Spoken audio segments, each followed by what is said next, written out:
মুসলমানে হিন্দুৰ ওচৰত বিক্ৰী কৰিব নোৱাৰে কেতিয়াবা মুসলিম মেৰিজ এণ্ড ডিভোৰ্স এক্ট তেখেতে বাতিল কৰিম বুলি কয় আজি ৰিপিলিং বিল কিজানি তেখেতে আনিবই ইতিমধ্যে কেবিনেটত সিদ্ধান্ত ল'লে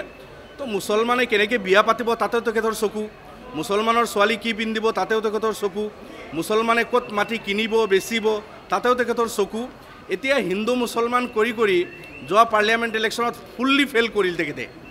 অসমতো ফেল কৰিলে বেলেগ ৰাজ্যত গৈ তেখেতৰ এই সব কথা বাৰ্তা কাম নচলিল বিজেপিও ইভেন কি গৈ অযোধ্যা হাৰিব লগা হ'ল আপোনালোকে দেখিছে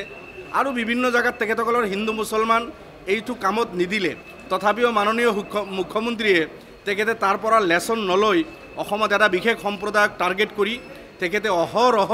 কথা বাৰ্তাবিলাক কৈ আছে মই ভাবোঁ এটা জনগোষ্ঠীক টাৰ্গেট কৰি সেই জনগোষ্ঠীৰ শিক্ষা দীক্ষাত যদি আগবাঢ়ে একফালে তেখেতে কয় শিক্ষা জেহাদ চলাইছে আনফালে আকৌ কয় মাদ্ৰাছা বন্ধ কৰিব লাগিব ইমামৰ কি প্ৰয়োজন আছে মাদ্ৰাছাৰ কি প্ৰয়োজন আছে এই স্ববিৰোধী কথা বাৰ্তাবিলাক কৈ তেখেতে এটা জনগোষ্ঠীক টাৰ্গেট কৰিছে এটা ধৰ্মাৱলম্বী মানুহক টাৰ্গেট কৰিছে যিটো ডেমক্ৰেচিৰ কাৰণে দুৰ্ভাগ্যজনক এটা ডেমক্ৰেচিত এই ধৰণৰ কথা বাৰ্তা মুঠেও শোভা নাপায় গতিকে আমি আহ্বান জনাইছোঁ মাননীয় মুখ্যমন্ত্ৰীক আপুনি ডেভেলপমেণ্টৰ কাম কৰক আপুনি শপত লৈছিল যে সকলো জাতি জনগোষ্ঠীক সমদৃষ্টিত চাব সকলোৰ কাৰণে সমানভাৱে আপুনি কাম কৰিব গতিকে সদায় মুসলমান কৰি নাথাকি আপুনি অসমত বসবাস কৰা হিন্দু মুসলমান শিখ বুদ্ধিষ্ট জৈন সকলৰ কাৰণে চিন্তা কৰক ডেভেলপমেণ্টৰ কাম কৰক মুসলমানে হিন্দুৰ ওচৰত বিক্ৰী কৰিব নোৱাৰে কেতিয়াবা মুসলিম মেৰিজ এণ্ড ডিভোৰ্স এক্ট তেখেতে বাতিল কৰিম বুলি কয় আজি ৰিপিলিং বিল কিজানি তেখেতে আনিবই ইতিমধ্যে কেবিনেটত সিদ্ধান্ত ল'লে তো মুসলমানে কেনেকৈ বিয়া পাতিব তাতেও তেখেতৰ চকু মুসলমানৰ ছোৱালী কি পিন্ধিব তাতেও তেখেতৰ চকু মুসলমানে ক'ত মাটি কিনিব বেচিব তাতেও তেখেতৰ চকু এতিয়া হিন্দু মুসলমান কৰি কৰি যোৱা পাৰ্লিয়ামেণ্ট ইলেকশ্যনত ফুল্লি ফেল কৰিল তেখেতে অসমতো ফেল কৰিলে বেলেগ ৰাজ্যত গৈ তেখেতৰ এই সব কথা বাৰ্তা কাম নচলিল বিজেপিও ইভেন কি গৈ অযোধ্যা হাৰিব লগা হ'ল আপোনালোকে দেখিছে আৰু বিভিন্ন জায়গাত তেখেতসকলৰ হিন্দু মুসলমান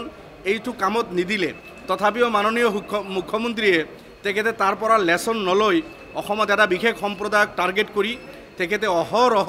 কথা বাৰ্তাবিলাক কৈ আছে মই ভাবোঁ এটা জনগোষ্ঠীক টাৰ্গেট কৰি সেই জনগোষ্ঠীৰ শিক্ষা দীক্ষাত যদি আগবাঢ়ে একফালে তেখেতে কয় শিক্ষা জেহাদ চলাইছে